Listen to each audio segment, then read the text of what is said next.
30 million, you. What the hell trash like you has 30 million to deposit? That was the first thing Kenneth Brooks heard when he walked into a bank to wire $30 million. Is this how you treat every customer? Or just the ones who look like me? Victor's smile vanished. He snapped his fingers at security. Shut your mouth! Get this thing out of my bank! 30 seconds later, handcuffs, knees on marble, 30 customers watching. Behind the counter, a teller was live streaming. Y'all seeing this man said 30 million 30? Kenneth knelt there, silent, counting every face. 14 minutes. That's all it took to burn that branch to the ground. Let me take you back. 2 hours before the handcuffs, before the live stream, before Kenneth Brooks knelt on a marble floor while 30 people watched and no one moved. Kenneth woke at 7 a.m. on a Saturday morning. The house was quiet. A 4-bedroom brick home in Myers Park, Charlotte.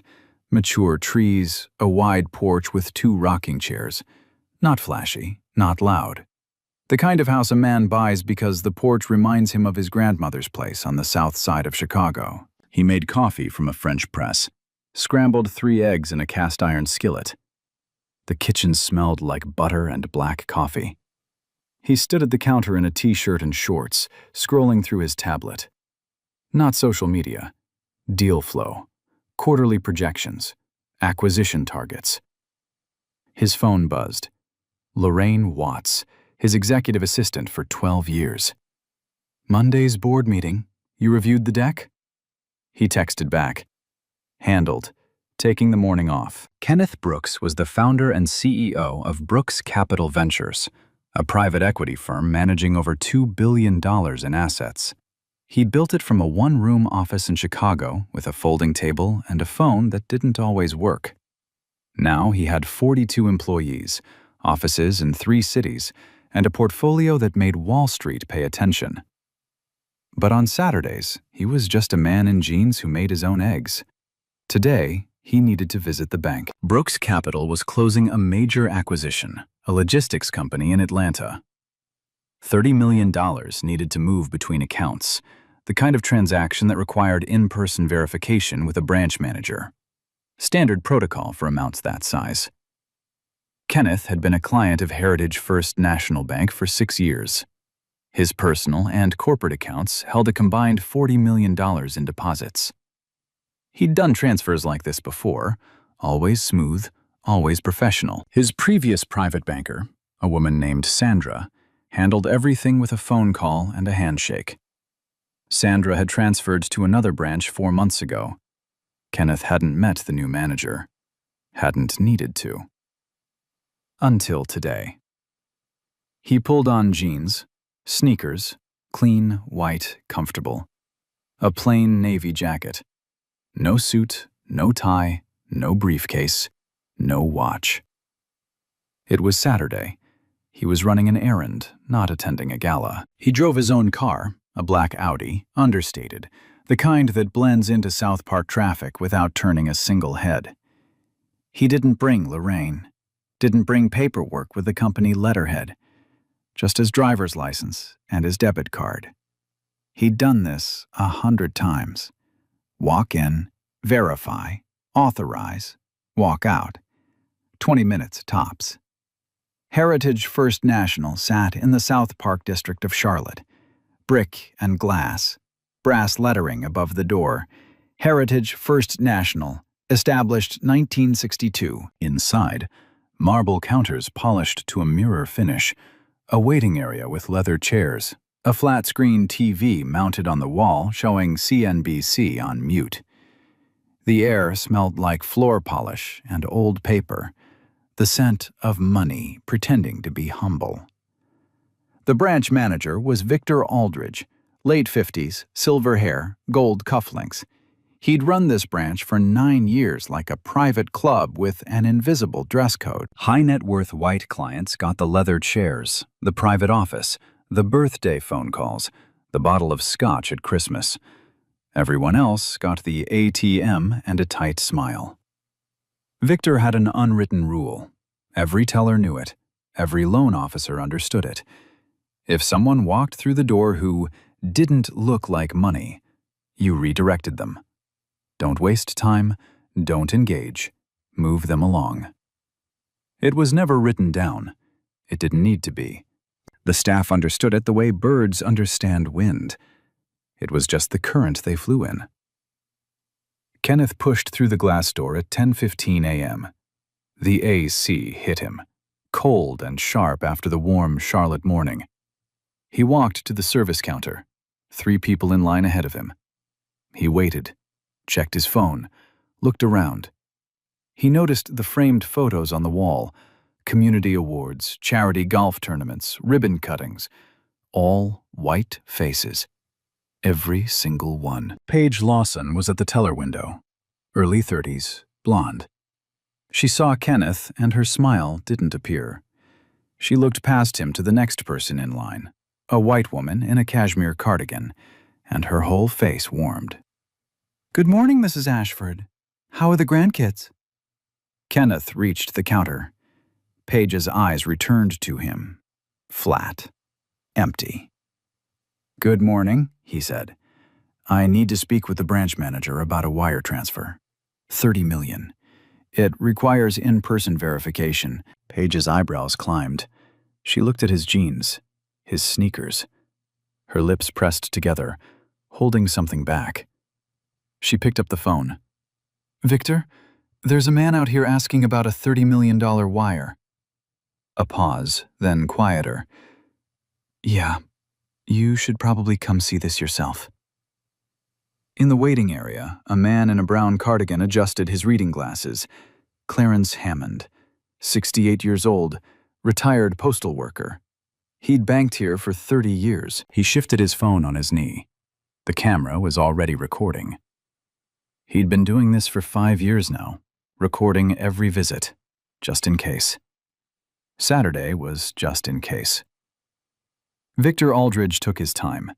He walked out from the back office like a man strolling through his own living room, slow, deliberate, every step saying, "I'm in charge here, and you can wait." Pressed charcoal suit, gold cufflinks that caught the overhead lights, reading glasses on a chain around his neck, a Mont Blanc pen clipped to his breast pocket. Victor dressed like money because he wanted people to know he stood next to it every day, even if none of it was his. He looked at Kenneth. The scan took 2 seconds. Jeans, sneakers, no watch, no briefcase, no suit, no tie. Victor's face arranged itself into an expression Kenneth had seen 1,000 times, the polite version of disgust. The smile you give someone when you've already decided they're beneath you. "So, you're the one asking about a wire transfer?" "That's right," Kenneth said. 30 million, between 2 accounts I hold here. Victor tilted his head. The patronizing smile spread. 30 million. That's a big number. Very big number. "Can I ask what kind of accounts you hold with us?" "Business and personal, under my name, Kenneth Brooks." Victor moved behind the counter and typed the name into the terminal. The screen loaded. Something shifted in his eyes. A flicker, fast, barely visible, then gone. He cleared his throat. "I'm going to need to verify a few things. Identification?" Kenneth handed over his driver's license. Victor took it between 2 fingers, like picking up something he didn't want to touch. He held it up to the light, tilted it left, tilted it right, studied the photo, studied Kenneth's face. Back to the photo. The kind of examination you'd give a counterfeit bill. "Any documentation? Business cards? Account statements? Anything linking you to these accounts?" "I didn't bring paperwork. It's Saturday. I've done this before. Your system has everything you need." Victor placed the license on the counter. Not handed back. Placed. Like setting down evidence. "With an amount this size, we have to be very careful. You understand. For everyone's protection." The words were correct. The tone was reasonable, but the meaning underneath filled the lobby like gas from a broken pipe. Invisible. Suffocating. and everyone could smell it. Victor didn't invite Kenneth to his office, didn't offer a chair, didn't lower his voice. The interrogation happened right there at the counter, in full view of every person in the lobby. Every question was a spotlight. Where did these funds originate? My firm, Brooks Capital Ventures. We're a private equity company. Private equity? Victor repeated it the way you'd repeat a child's made-up word. And what is the nature of this transfer? An acquisition. Standard operating procedure for deals of this size. And can you explain why someone with accounts of this size would walk in on a Saturday morning? No appointment, no documentation, no... He paused. His eyes dropped to Kenneth's sneakers. No indication of any kind? Every question was a small blade, polite on the surface, drawing blood underneath. The lobby was listening now. Conversations had gone quiet. A woman in the waiting area lowered her magazine. A man near the ATM stopped mid-transaction. Paige stood behind the counter with her arms crossed, watching like a spectator at a show she'd already seen rehearsed. Then, a white couple walked up to the adjacent teller window. Mid-60s, golf shirts, tanned. Victor's entire body changed. His spine straightened. His smile bloomed, wide, warm, genuine. Tom, Sandra, great to see you both. How's the lake house? Still got that dock problem? He leaned on the counter like an old friend at a barbecue. First names, laughter, easy warmth. Kenneth watched this. The contrast was a blade held up to the light. Impossible to miss, impossible to deny. Same counter, same bank, same morning. Different skin, different world. Victor turned back to Kenneth. The warmth evaporated. The mask went back on. Colder now. Tighter. Sir, I'm going to be honest with you. Something about this doesn't add up. What doesn't add up? You walk into my bank on a Saturday. No appointment, no documentation, no business card, no professional attire, asking to move $30 million. Victor leaned forward. That raises flags. What kind of flags? Victor dropped his voice, but not enough. Every word carried. The kind that require me to file a suspicious activity report. The kind that involve law enforcement. The kind that mean I have a legal obligation to detain you if I believe fraudulent activity is in progress. He was threatening to report Kenneth for money laundering. In the middle of the lobby, based on nothing but jeans and skin color. Kenneth's jaw tightened, but his voice stayed level. I've given you my name, my ID, my account number. Your system shows everything. What exactly is suspicious, other than the way I look? Victor straightened. I'll decide what's suspicious in my branch. Behind the counter, Paige pulled out her personal phone. She didn't just hit record. She opened Instagram and tapped live. The red dot blinked on. Caption: You won't believe what's happening at my bank right now. Viewers trickled in. 50, 100, 300. She angled the camera to capture Kenneth from the front and Victor from the side. Victor picked up the desk phone. Dale, I need you in the lobby. Now. We have a suspected fraud in progress. Kenneth didn't move. I'm not leaving. I'm a client of this bank. I have $40 million in accounts here. Call your regional office, call compliance, but I am not leaving. Victor's face reddened. The veins in his neck thickened. He came around the counter, crossing from his side to Kenneth's side, a move that changed the geometry of the room. He was no longer a manager behind a desk. He was a man in someone's space. You are now trespassing, Victor said, loud, projecting, performing for the room. You have been asked to leave. Dale! Dale arrived. Big man, crew cut, Security uniforms stretched tight across his shoulders. He looked at Victor, looked at Kenneth, looked at the lobby full of frozen faces. Victor pointed at Kenneth. "This man is attempting wire fraud. Detain him." "I'm not committing any crime," Kenneth said. "Check the system. Dale, cuff him." Dale pulled out handcuffs. He grabbed Kenneth's right wrist first, hard, fast, then the left. The metal clicked shut. The sound echoed off the marble like a gunshot in a cathedral. Cold, sharp, final. Victor put his hand on Kenneth's shoulder and pushed down. On the floor, now. Kenneth's knees hit marble. The cold went through his jeans and into his bones. His hands were locked behind his back. He could feel the metal biting into the skin of his wrists. 2 thin lines of fire. The lobby was frozen. 30 people, not a single voice. A child in the waiting area tugged his mother's sleeve. "Mama, did that man steal something?" Victor heard it. He turned to the child and answered, loud enough for the entire room. "That's right, buddy. That's why we have security, to keep everyone safe from people like him." Kenneth's jaw clenched. His wrists burned. He could feel every eye in the room, the weight of 30 gazes pressing down on the back of his neck. He could hear the hum of the fluorescent lights, the soft murmur of CNBC from the flat screen, and underneath it all, the faint, steady chime of Paige's phone receiving Instagram comments.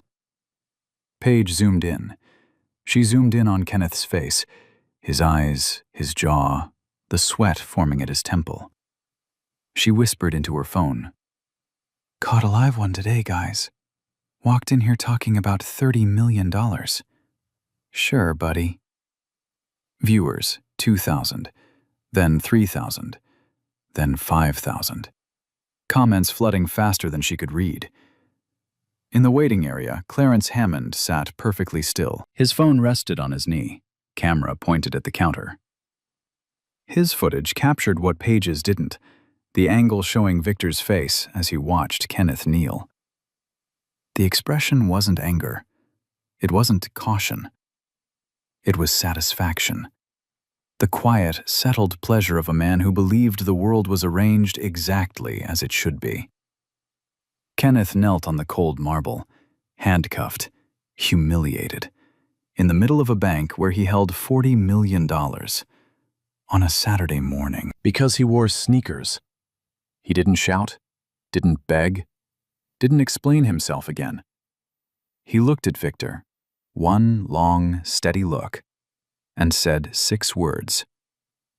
"Is this how you treat every customer? Or just the ones who look like me?" Victor smirked. "I treat criminals like criminals." Kenneth held his gaze. His voice was quiet, almost gentle.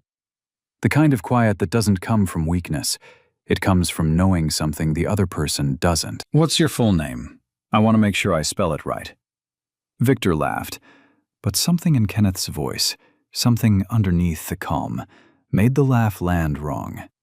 It hung in the air for a beat too long.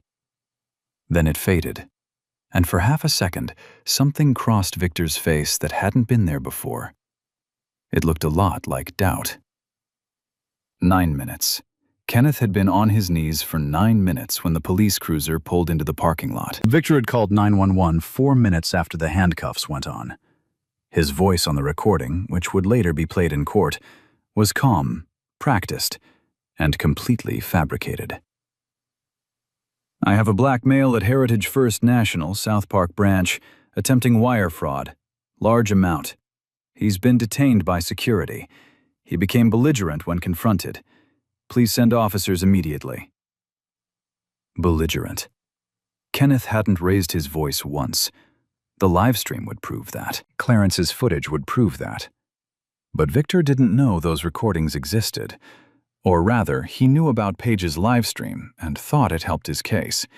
He thought the video showed what he wanted it to show: a dangerous man being handled by a competent manager. He was wrong about everything. Two officers entered the bank at 10:38 a.m. The first was a young officer, fresh uniform, stiff posture, hand near his belt out of habit. The second was Officer Powell, mid-30s, white, calm eyes. He'd worked the South Park beat for 3 years. He walked into bank lobbies the way a mechanic walks into a garage, scanning for what didn't fit. What didn't fit was a man in handcuffs on a marble floor, while 30 people sat in leather chairs and watched. Powell approached Kenneth first. He knelt down, actually knelt, one knee on the marble, and spoke directly to him, not over him, not past him, to him. "Sir, can you tell me what happened here?" Kenneth's voice was steady. 9 minutes on a cold floor hadn't broken it. "My name is Kenneth Brooks. I'm a client of this bank. I've held accounts here for 6 years. I came in this morning to authorize a wire transfer. $30 million between two of my accounts.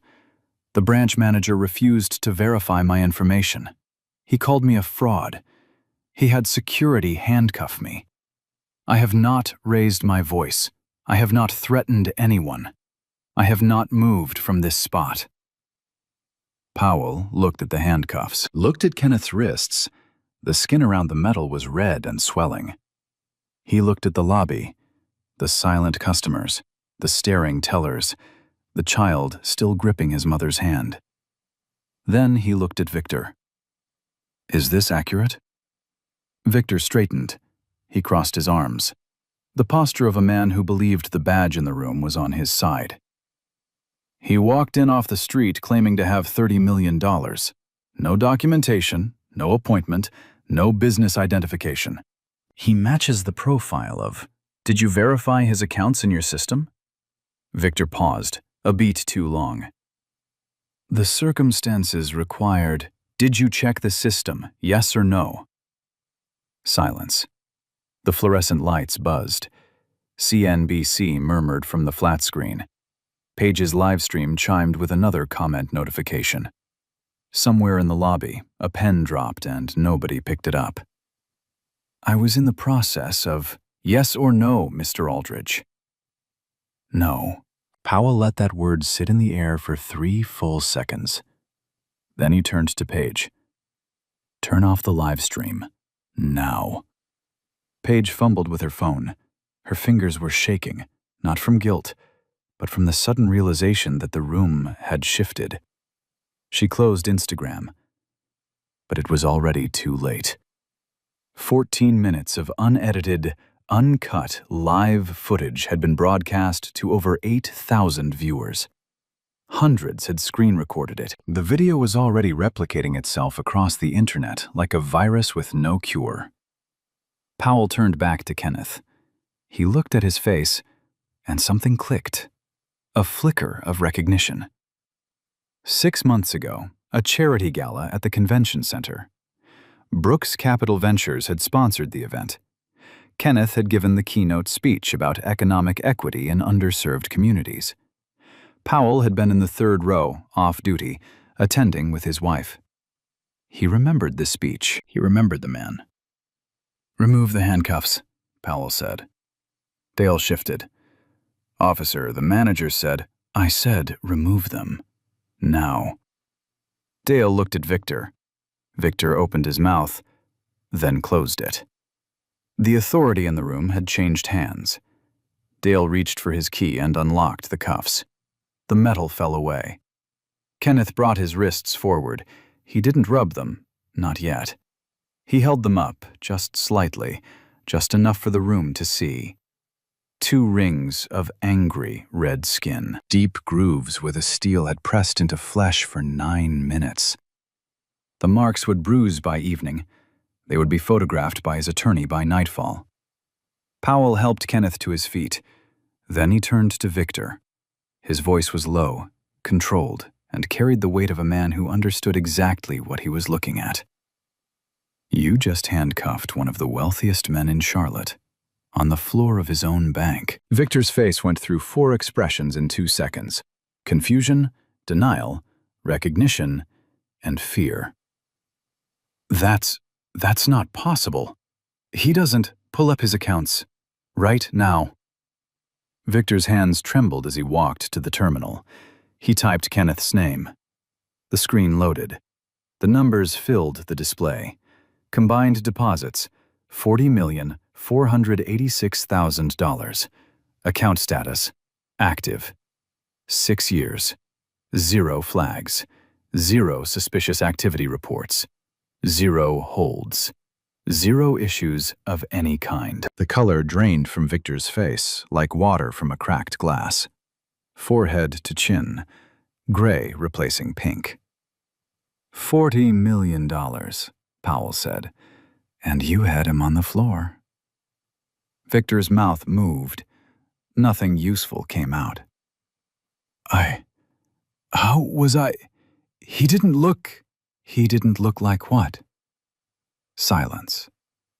Kenneth stood in the middle of the lobby.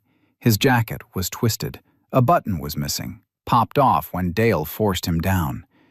His wrists throbbed.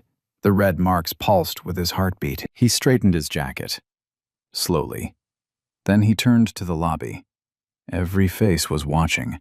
Tellers, customers, the couple in golf shirts, the mother holding her child, the man by the ATM who'd frozen mid-transaction. He spoke, not shouting, not angry, calm, clear, and aimed at every ear in the room. This man just handcuffed a customer with $40 million in this bank because I wore sneakers on a Saturday. He paused. If I were white, wearing this exact outfit, standing at this exact counter, would I be on that floor right now? Nobody answered. Nobody needed to. The lobby was still. The only sound was the hum of the fluorescent lights and the soft scroll of CNBC headlines on the flat screen. A stock ticker moved across the bottom of the screen. The world outside kept going. Inside Heritage First National, it had stopped. While the bank lobby sat in silence, something far louder was happening online. Page's live stream had been killed, but not before 8,000 viewers watched it in real time. Hundreds had screen recorded it. By Saturday afternoon, the footage was everywhere. TikTok, Twitter, Reddit, Facebook, every platform, every feed, every group chat. By Saturday evening, 2 million views. By Sunday morning, 8 million. By Sunday night, 20 million. And the comments weren't laughing. That man was calm and respectful, and they put him in handcuffs. This is racial profiling on camera, on live stream. Who is the branch manager? Name and location. Now. The teller really narrated this like it was a comedy show. She's done. Then came the identification. Internet users found the branch, found Victor's LinkedIn, found Page's social media, every profile, every photo, every post she'd ever made.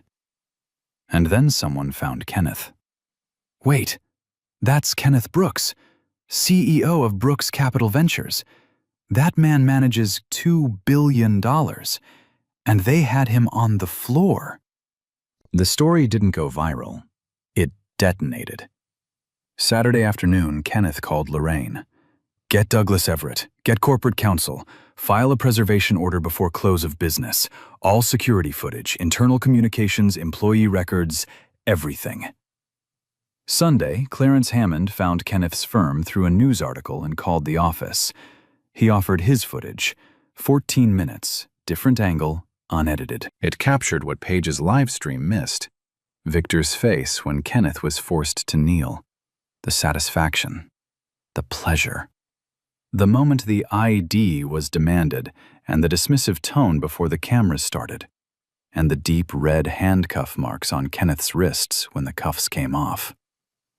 Lorraine compiled the file. 6-year account history. $40 million in deposits. 0 flags. Both videos, and preliminary research showing a pattern. Multiple online reviews from Black and Hispanic customers describing being profiled, refused service, or redirected at this specific branch. Kenneth also discovered that Heritage First National's parent company, Atlantic Union Financial Group, had been under a federal consent decree for 2 years. The decree required anti-discrimination protocols at every branch. Victor's branch had filed 0 compliance reports in 9 years. Not one. Sunday night, Russell Tate, the junior loan officer who'd watched from the back office doorway and said nothing, sat at his kitchen table and wrote a 4-page statement. Branch culture, unwritten rules, profiling protocols, names, dates, incidents. He emailed it to corporate compliance and saved a copy. Monday morning, he told Victor he was taking a personal day. He didn't come back. Monday afternoon, Kenneth's legal team filed a $50 million lawsuit against Heritage First National, Victor Aldridge personally, and Atlantic Union Financial Group. CFPB complaint filed. Criminal investigation opened by Detective Sharon Mills of Charlotte-Mecklenburg PD. The number, $50 million, wasn't about the money. Kenneth didn't need it. He needed the number to be loud enough that no bank in America could pretend they didn't hear it. Tuesday morning, 8 a.m. The Heritage First National parking lot was mostly empty. 2 black SUVs pulled in and parked directly in front of the entrance, not in visitor spots, at the curb, like they owned the pavement. Denise Foster stepped out of the first vehicle, regional director of Atlantic Union Financial Group, the parent company that owned Heritage First and 21 other branches across the Southeast. Dark suit, no jewelry except a thin silver watch, no smile. She moved like a woman who had canceled her entire week for this. Behind her, 2 corporate attorneys in charcoal suits carrying matching briefcases, and an independent HR investigator with a banker's box of document requests. 4 people, walking in formation, heels on asphalt. Inside, Victor was at his desk, coffee steaming, calendar open. He was reviewing the weekend occupancy numbers for the safe deposit vault. He'd spent Saturday night and all of Sunday telling himself the situation was handled. The man was removed. Dale did his job. Paige's video would blow over. These things always did. People got angry on the internet for a day and moved on. He hadn't checked social media. He didn't know the video had 20 million views. He didn't know Kenneth Brooks was trending nationally. He didn't know his own name was being searched 40,000 times per hour on Google. He was humming when Denise opened his office door without knocking. Victor looked up. His smile started, automatic, professional. Then it stalled. He knew Denise Foster.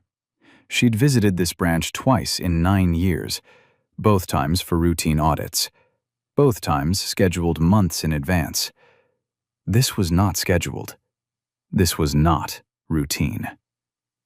Denise, good morning. I wasn't expecting... Sit down, Victor. He was already sitting, but something in her voice made him feel like he needed to sit again. Deeper. Lower. Denise placed her briefcase on his desk. She didn't open it yet. She folded her hands. Do you know who Kenneth Brooks is? Victor blinked. The man from Saturday? Some guy who walked in trying to... Kenneth Brooks is the founder and CEO of Brooks Capital Ventures.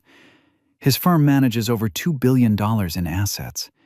He has held accounts at this branch for 6 years, personal and corporate deposits totaling over $40 million.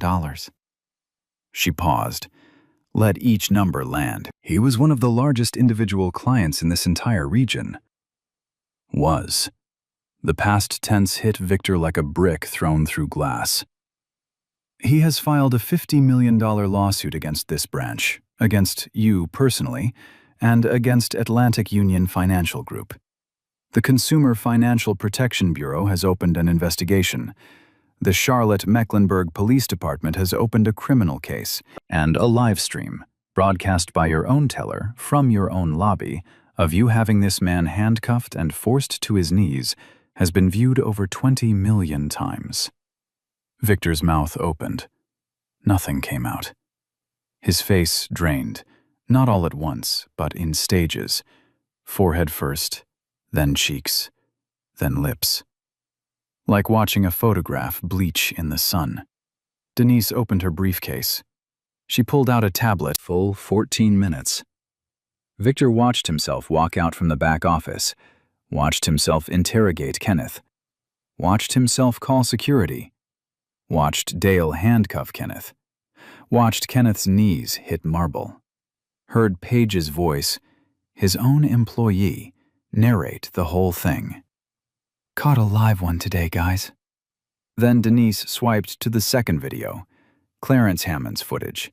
Different angle. Closer. This one captured what the live stream missed. Victor's face as Kenneth knelt, the expression of satisfaction, the smirk when the child asked if Kenneth stole something, the red grooves on Kenneth's wrists when the handcuffs came off. Then she opened a folder. Russell Tate's 4-page statement. Every paragraph a nail, every sentence a lock clicking shut. Then the compliance records. 9 years. 0 anti-discrimination reports filed. 0. The federal consent decree required quarterly submissions. Victor hadn't filed one. Not once in 9 years. Victor grabbed the edge of his desk. Denise, I was following protocol. He had no documentation, no appointment. I was protecting the bank. You were protecting yourself. Denise's voice didn't rise. It didn't need to. From a man in sneakers who made you uncomfortable, and you handcuffed him on your lobby floor and let your teller turn it into entertainment. She stood. Your employment is terminated effective immediately. Grounds: assault, false imprisonment, racial discrimination, fraud, violation of the federal consent decree, and conduct that has exposed this company to catastrophic legal and reputational liability. You can't. I've been here 9 years. And in 9 years, you filed 0 compliance reports. You terminated 11 employees of color. You built a profiling system. You handcuffed a $40 million client on your floor, and you let your teller live stream it to 20 million people. She closed the briefcase. 9 years, Victor. This is what you built. She turned to the door, paused. Dale is terminated. Paige Lawson is terminated. Your badges will be collected before you leave the building. Security will escort all 3 of you out. Do not access any bank systems. Do not contact any clients or staff. The door closed behind her. The office was silent. Mitt sat in his leather chair, the same chair he'd sat in for 9 years, making decisions about who belonged and who didn't. The Mont Blanc pen was still clipped to his pocket. The gold cufflinks still caught the light. But the nameplate on the desk didn't mean anything anymore. And the man who thought he owned the lobby had just been told he didn't even own the chair. Victor walked out of his office carrying a cardboard box, framed photos, a coffee mug that said, "Number 1 branch manager," his Mont Blanc pen, a desk calendar with Saturday still showing, the last day he'd mattered in this building. A corporate security officer walked beside him, not Dale. Dale was being processed in the break room, handing over his badge and his handcuffs, the same handcuffs that had left red marks on a man worth $2 billion. Victor moved through the lobby, past the teller windows where he'd stood 1,000 mornings giving instructions, past the leather chairs where his favorite clients used to sit, past the brass letters on the wall. Heritage First National, established 1962. He'd walked past those letters every day for 9 years and felt like they belonged to him. They didn't. They never did. The remaining staff watched in silence. 2 tellers stood frozen behind their windows. A loan officer at his desk stared at his keyboard. Nobody said goodbye. Nobody said anything. Paige Lawson was next. She walked out from behind the counter with her bag over one shoulder and mascara running down both cheeks. Her phone was in her hand, the same phone that had broadcast 14 minutes of a man being humiliated on a marble floor to 8,000 live viewers and 20 million replays. The HR investigator had asked her one question. "You said the phone wasn't used for company business. Then why did you live stream a customer interaction on your personal social media?" Paige had no answer. She had no answer for any of it. She walked to the front door, pushed through, and stood on the sidewalk, blinking in the morning sun. Her phone buzzed nonstop. Notifications, tags, messages, reposts. The live stream she couldn't delete. The words she couldn't take back. Caught a live one. Her voice, her face, her grin, permanently embedded in the internet like a fossil in stone. Dale left through the back exit. He said nothing to anyone. He carried no box. He had nothing worth taking. Victor stood in the parking lot. The cardboard box sat on the hood of his car. He looked at the building. Brick and glass, brass letters, the same front door he'd walked through 2,340 mornings in a row. He'd believed he was the backbone of this place, the standard bearer, the gatekeeper. He was the problem. He just never knew it. Or maybe he always knew, and that was worse. He sat in his car with the engine off for a long time. The morning sun heated the windshield. He stared at the building, then at the steering wheel, then at nothing. Inside the bank, Kenneth Brooks walked through the front door. Same jeans, same sneakers, same navy jacket, missing button. He'd come back Tuesday afternoon while Denise was still on site, not for an apology, not for satisfaction. He approached Denise in the lobby. She extended her hand. He shook it. "I'm not here for an apology," he said. "I'm here to make sure this never happens to the next person who walks through that door in sneakers." "What do you need?" "Everything. New management, new training, new culture. And I want to see it happen. Not in a press release. In this lobby." Denise nodded. "You'll have it." Kenneth looked around the room. The staff were watching, cautious, uncertain, ashamed. He didn't address them. He didn't need to. His presence said what words couldn't. "I was on your floor 3 days ago. Now I'm standing in your lobby, deciding your future." Over the next 48 hours, the aftermath spread beyond the building. Longtime clients of color began contacting the branch and corporate office. Stories they'd never filed, complaints they'd never made. A black business owner who was told the private banking lounge was reserved and watched a white man sit down 5 minutes later. A Hispanic woman who was asked for 3 forms of ID to deposit a check. An elderly black man who was redirected to the ATM every single visit for 2 years. Each story had been swallowed, each indignity absorbed, because they didn't think anyone would care. Clarence Hammond was interviewed by a local reporter that evening.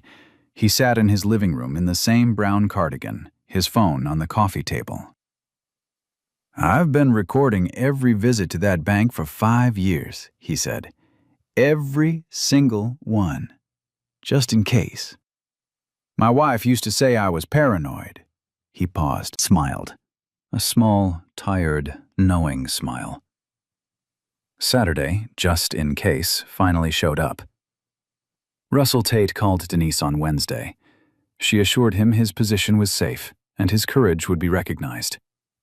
He exhaled, the first full breath he'd taken since Saturday morning. Kenneth received hundreds of messages from strangers that week. Different names, different cities, the same story. "That happened to me. I was treated the same way. Thank you for not letting it go." The criminal case moved fast. When the evidence is on live stream, there's not much to argue about. Detective Sharon Mills built the file in 6 days. She'd been a detective with Charlotte Mecklenburg PD for 11 years. She'd seen racial profiling cases before, usually murkier, usually one person's word against another's, usually buried under layers of he said, she said, until the whole thing quietly disappeared. This one was different. This one had 2 cameras, 20 million witnesses, and a teller who narrated her own crime like a podcast host. Charges against Victor Aldridge: assault for physically forcing Kenneth to his knees, false imprisonment for detaining a lawful customer without cause, and filing false statements. His internal incident report, written Saturday afternoon, claimed Kenneth was belligerent, verbally aggressive, and physically threatening. The live stream showed a man who never raised his voice. Clarence's footage showed a man who never moved his hands. Victor's own report was the lie that sealed his case. Dale was charged with assault for the unlawful handcuffing and use of excessive force on a cooperating individual. Paige Lawson faced civil charges: defamation for her livestream commentary, "Caught a live one, sure buddy," which implied criminal conduct by a lawful customer, and violation of customer privacy regulations for broadcasting a banking interaction without consent. The CFPB investigation expanded beyond the South Park branch. Federal investigators audited all 22 Heritage First National locations.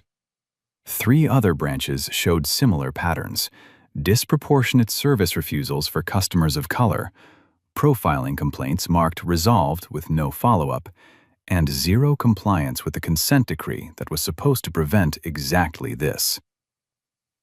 Kenneth's legal team filed the $50 million civil lawsuit the same week. Named defendants: Heritage First National Bank, Victor Aldridge personally, Dale, Paige Lawson, and Atlantic Union Financial Group. Allegations: racial discrimination, assault, false imprisonment, defamation, intentional infliction of emotional distress, and violation of the federal consent decree. The trial began 5 weeks later. Charlotte County Courthouse, a Tuesday morning in October. Judge Warren Caldwell presiding, a 62-year-old former federal prosecutor known for 2 things: his patience with evidence and his total absence of patience with excuses. The gallery was packed. Front row, journalists from 4 national outlets, 2 local papers, and a documentary crew. Behind them, civil rights advocates, banking industry observers, and a row of law students taking notes.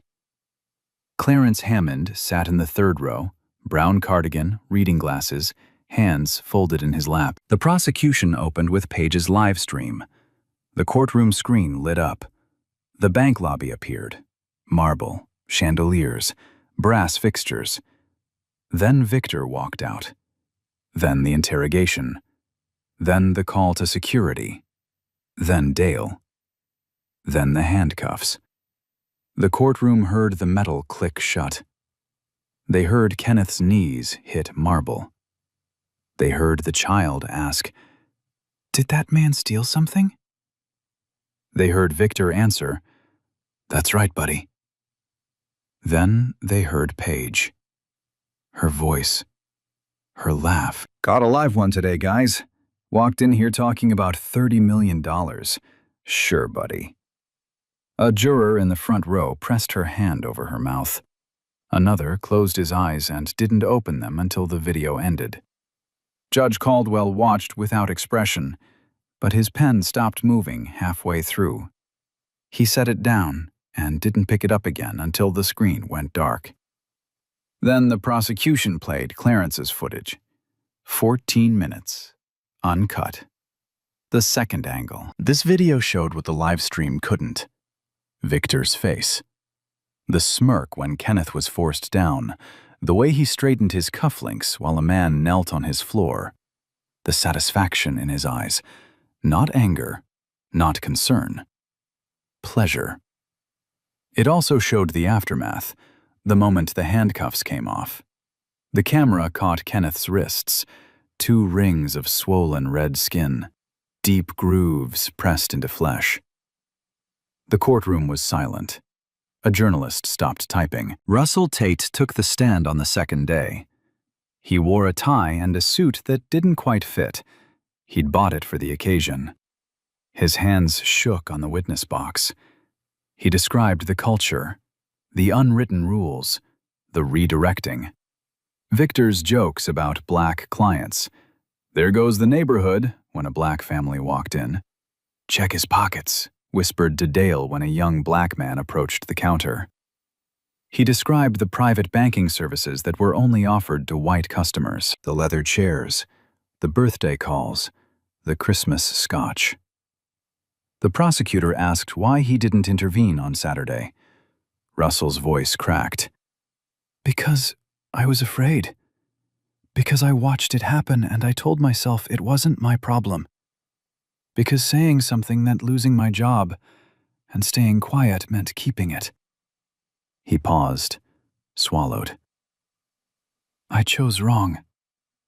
And I have to live with the fact that a man was on his knees 10 feet away from me, and I closed the door." 5 former customers of color testified over 2 days.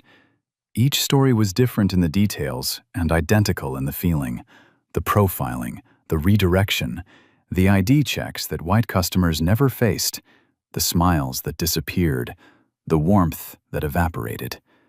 Years of small humiliations, never reported, never filed, never spoken aloud, until now. Victor's defense attorney argued standard security protocols. He called the handcuffing a reasonable precaution for a high-value transaction. He pointed out that Kenneth had no documentation and no appointment. Judge Caldwell's sentencing remarks dismantled every excuse in 4 minutes. Mr. Aldridge did not follow protocol. He followed prejudice. He looked at a man, a longtime client of his own institution, holding $40 million in deposits, and saw not a customer, but a threat. Not because of behavior, because of skin color. He paused. He threw that man's dignity on a marble floor along with his identification. He ordered him handcuffed. He forced him to his knees. He told a child that this man was a criminal, and his own employee broadcast the entire act to millions of people as entertainment. Another pause. The cruelty was the point, and the camera caught every second of it. Sentencing. Victor Aldridge, 16 months in state prison, 3 years supervised probation, mandatory anti-discrimination training, full restitution, permanent restraining order. Dale, 8 months, barred from the security industry. Paige Lawson, found liable in civil court for defamation and privacy violations. Ordered to pay damages. Her name, her face, and her voice, caught a live one, permanently linked to the case on every search engine, every database, every background check for the rest of her professional life. Atlantic Union Financial Group settled Kenneth's lawsuit for an undisclosed amount, required to overhaul anti-discrimination policies across all 22 branches, 5 years of federal monitoring, and the establishment of a $10 million community fund for banking access in underserved Charlotte neighborhoods. Kenneth gave one interview, 10 minutes on a national news program. He wore a suit this time, not because he needed to, but because the occasion called for it. "I didn't file this lawsuit because I was embarrassed," he said. "I filed it because I know how this story ends when the person in those sneakers doesn't have $40 million in the bank. It ends with silence. And I'm done with silence." The quote was shared over 1 million times. Clarence Hammond was interviewed by 3 outlets. He said the same thing to each one. "I've been recording for 5 years. I always knew someday it would matter. I just didn't think it would matter to 20 million people." 6 months later. Heritage First National's South Park branch looked the same from the outside. Brick and glass. Brass letters above the door. The parking lot still filled up on Saturday mornings. The AC still hit you cold when you walk through the front door. But inside, everything had changed. Gloria Sims sat behind the branch manager's desk. Black woman, mid-40s, promoted from within the company.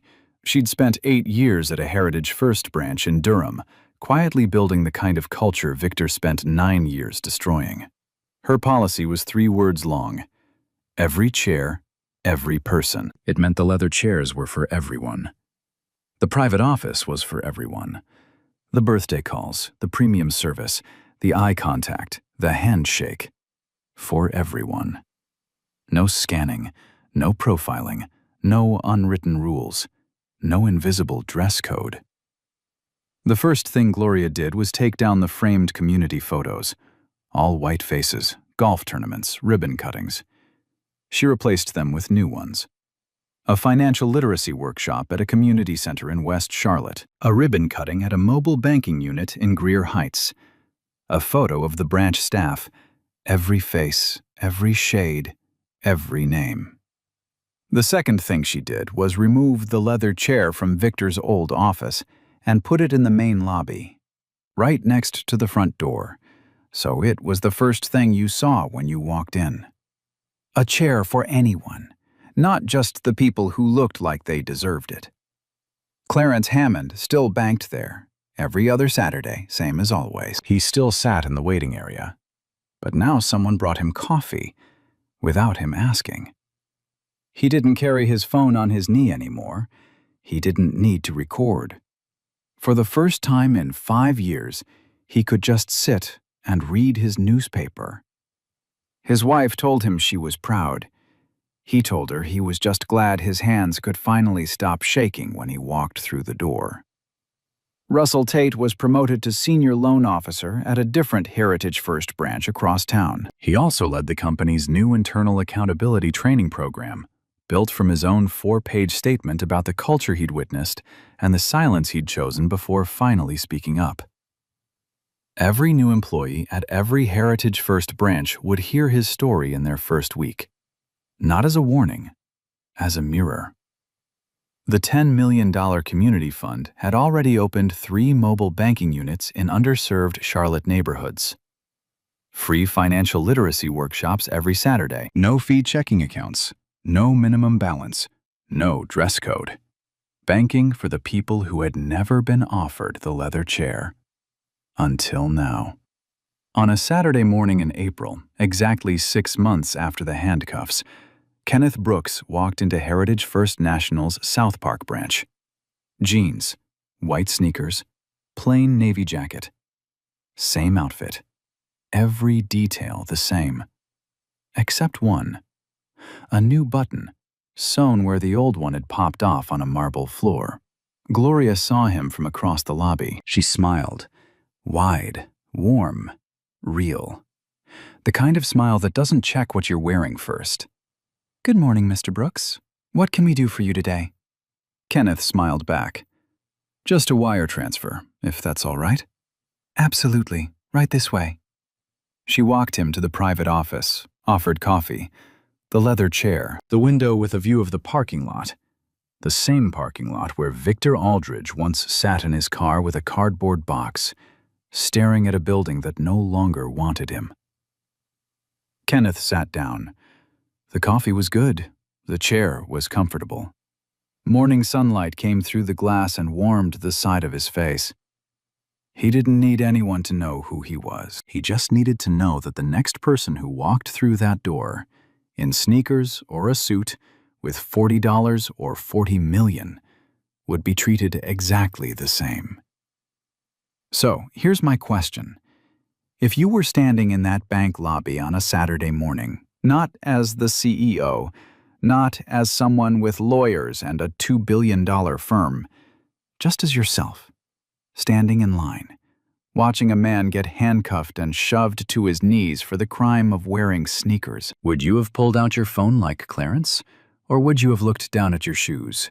Be honest, drop it in the comments. And if this story made you feel something, if it made your jaw tight, your chest heavy, or your fist close, share it. Send it to someone who needs to hear it. Hit that like button, subscribe, because these stories aren't stopping, not until things change. Heritage First National is fictional. Kenneth Brooks is fictional. But that marble floor is real. People get pushed down onto it every single day. In banks, in stores, in offices, in restaurants, for the crime of not looking like what someone expected. Kenneth had the money. He had the lawyers. He had the receipts. But he shouldn't have needed any of that just to deposit a check in peace. The question isn't what's in your bank account. The question is what's in the room when you walk through the door. Is it respect? Or is it a test you never signed up for? I'll see you in the next one. Stay loud, stay sharp, and never let anyone decide what you're worth based on what you're wearing.